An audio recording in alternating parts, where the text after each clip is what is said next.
نحن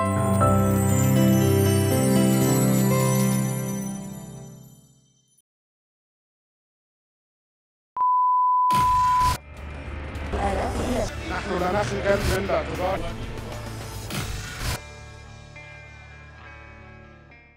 الحلقة دي غيرنا موضوعها 5 مرات. قلنا نتكلم عن الدستور، غزة، قطر أسيوط، أحداث محمد محمود، وبعدين طبعا في الآخر جه القرار العالمي. أقسم بالله العظيم وأن أحترم الدستور والقانون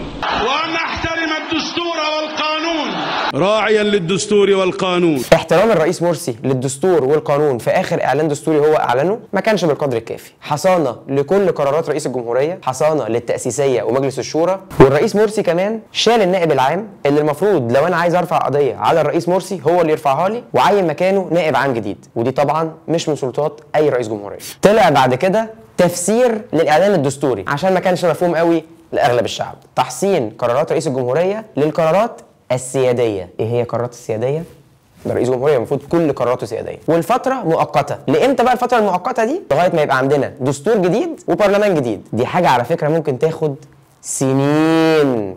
في ناس موافقين على اي قرار ياخده الرئيس مرسي، وفي ناس على طول معترضين على اي قرار ياخده مرسي. الناس اللي في النص شايفين ان تحسين قرارات الرئيس دي حاجة ديكتاتورية بحتة وما بتحصلش في اغلب دول العالم، اذا ما كانتش في 2 أو 3 في العالم كله. ان قرارات رئيس الجمهورية ما ينفعش حتى تعترض عليها ترفع عليها قضية، القرارات محصنة تحصين كامل، وده حاجة يعني إلهية. على الجانب الثاني في بعض الناس موافقة القرار على مضض، ومنهم المستشار احمد مكي وزير العدل اللي قال هو القرار يعني مش دستوري قوي، بس احنا نحسن الظن في الرئيس وفي نيته. انا مش هجوز اختي يا سياده المستشار عشان احسن الظن فيه واقول نيته كويسه. افرض الرئيس مرسي حصل له حاجه، جه بعديه حد هو نفسه اتغير. القرارات دي لمنصب رئيس الجمهوريه مش لشخص الدكتور مرسي. انا عايز الشعب يثور ضدي، فثوروا علي وقوموني على طول. لو انا ما احترمش قانون الدستور اكون بذلك سعيد.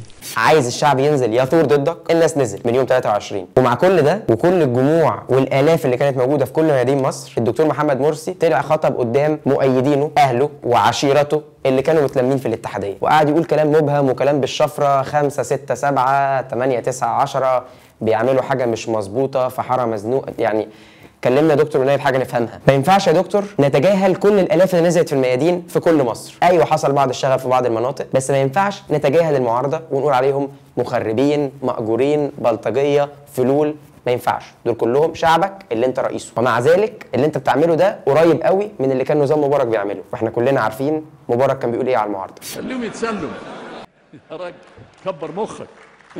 يوم الجمعة 30 نوفمبر ويوم السبت 1 ديسمبر هيكون في تجمعات كبيرة جدا في التحرير من المعارضين للقرار. مع الأسف التيارات الإسلامية منظمة مليونية يوم السبت 1 ديسمبر في التحرير. امال كان ايه فيلم حقن الدماء ودماء المصريين واحنا بنفضل مصلحة مصر على مصلحتنا ومليونية يوم السبت مع المعارضين اللي موجودين يوم السبت برضو وانتوا في التحرير؟ طب ايه بالنسبة لموقعة الجمل؟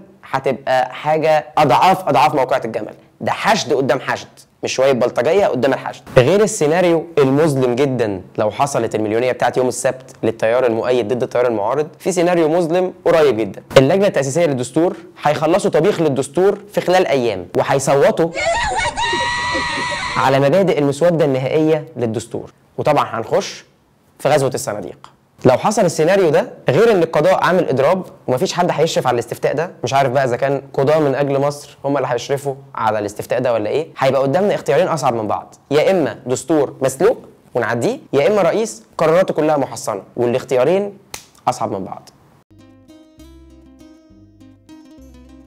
نور بكره المره دي، على الرغم ان مفيش نور قوي واضح في الصوره والصوره كلها مظلمه، بس نور بكره جوه كل واحد فينا، المؤيد والمعارض. المؤيد ينزل ويأيد بس في مكان لوحده، والمعارض ينزل في مكان لوحده. شفنا في التحرير ناس لسه اول مره تنزل التحرير بعد 2 من الثوره، لسه في ناس قلبها على البلد، ولسه في ناس مؤيده وبصوره محترمه من غير تخريب من غير دم. نور بكره زي ما هو جوانا وجوه الشعب المصري كله، لازم نشوفه جوه المسؤولين ويورونا نور في اخر الضلمه اللي احنا فيها دي، واولهم مرسي. من فضلك اعمل اي حاجه توقف نزيف الدم اللي في التحرير او في اي مكان تاني في مصر. وعايزين ننشغل بالمصايب اللي البلد فيها اساسا، اقتصاد منهار، مشاكل كتير قوي قوي قوي انت ذكرتها في برنامجك، ولكن احنا منشغلين عنها بصراع قوه وبصراع سلطات.